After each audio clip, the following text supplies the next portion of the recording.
Rod Ovid here with another Take 5, something we bring you every Monday through Saturday on our Facebook page for Rod Ovid and for Logos Institute. These are times that we get together, spend 5 minutes or so just in the Word of God and try to give you something substantive to grasp and hold on to and take with you throughout the week. We began a series yesterday about the proverbial woman at the well, or the Samaritan woman, as some of us call the story, the narrative. It's found in John chapter 4. And we're calling this series, Who's at Your Well?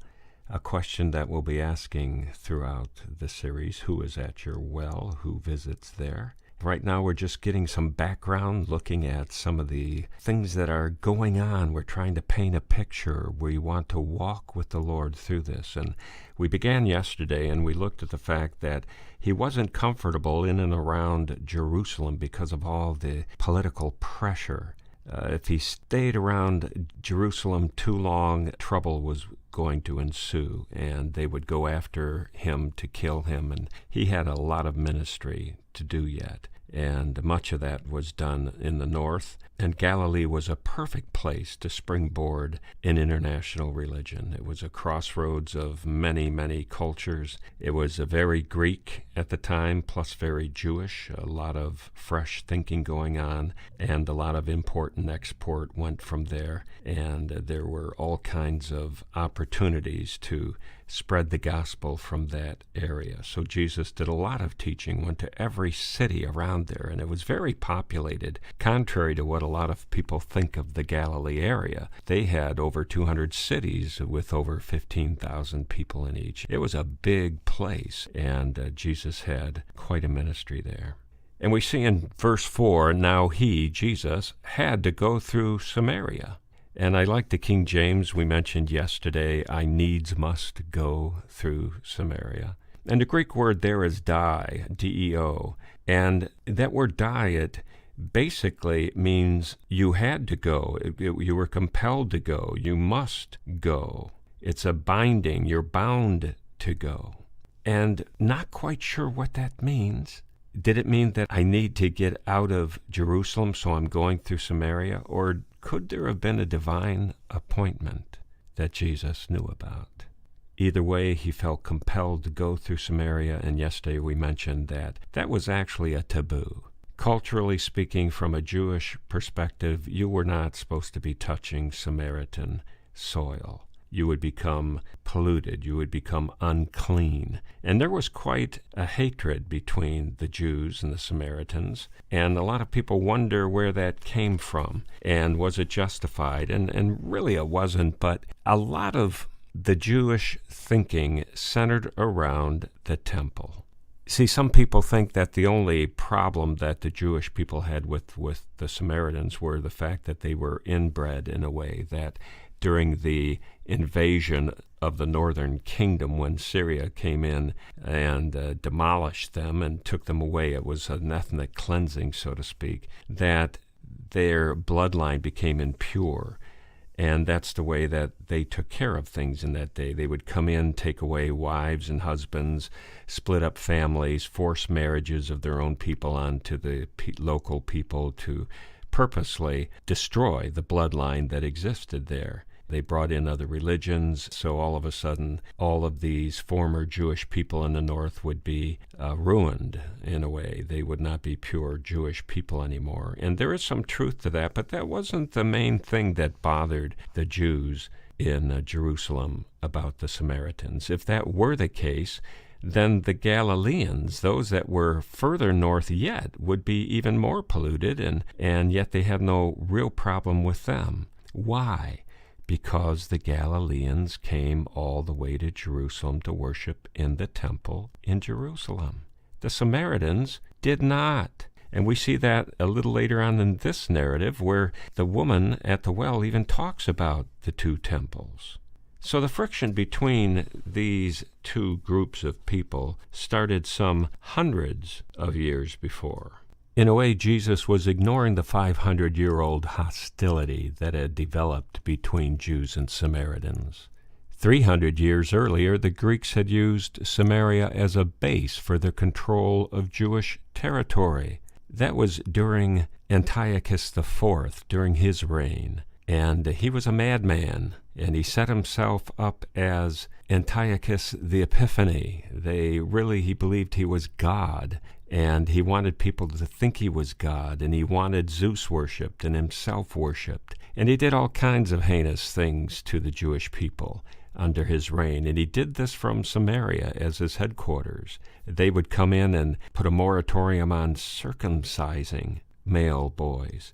And if they found any children circumcised, they would kill that child and hang the child around the neck of the mother and then kill the mother. They burned the scrolls. He went into the temple and desecrated it by putting a statue of Zeus in the temple, and they burned offerings of hogs and pigs on the altar there, polluted the temple. There was a fierce hatred toward the Greeks, and that began the Maccabean War. And after 3 years of fighting with the Judas Maccabees, known as the Hammer, they finally won and took back Jerusalem. And that's actually Hanukkah, the celebration that is celebrated today. And as a believer, I tell many of my Jewish friends Happy Hanukkah during that season. It was a great time of victory for them. And of course, Jesus celebrated it as well there in Jerusalem. So there was no love lost between those two groups, and one would do a raid and then the other group would get equally as mad. At one point, the Jews went in and destroyed the temple there in Mount Gerizim. The Samaritans responded by penetrating the temple area of Jerusalem a few years before the birth of Jesus and scattered bones of the dead across the area on the eve of Passover in order to defile the complex and make it impossible for the Jews to keep the feast. Oh man, you think that wasn't fresh in the memory of the Jews in Jerusalem at the time of Jesus? So in a way, Jesus was setting aside all the bitterness of the past history as he requested a drink from this Samaritan woman, but I get ahead of myself a little bit. So we know there's a fierce anger between the two groups, and Jesus had nothing to do with that. He didn't believe he was going to be defiled by going through Samaritan territory.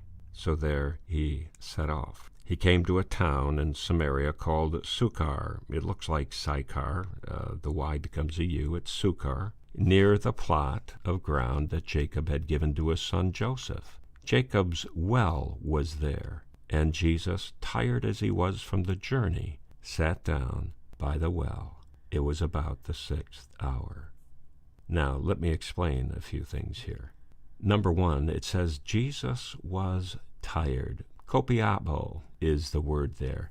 Kopiao means a state of weariness or fatigue. And this wasn't uncommon for Jesus. We remember a time just before the storm, Jesus was ministering on the shore of Galilee, and it said they had to put him in the boat.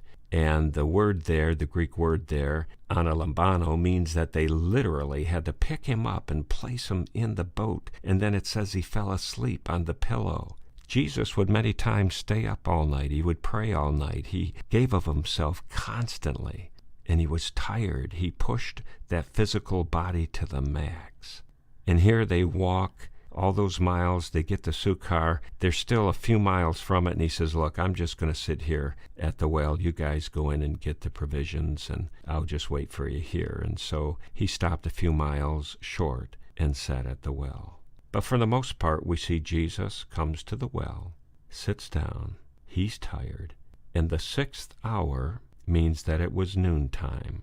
Their day began at 6 a.m. and went from 6 a.m. to 6 p.m., so the 6th hour would be noon. And this would, of course, be full sun, and it would be very hot and dry, and he would be thirsty.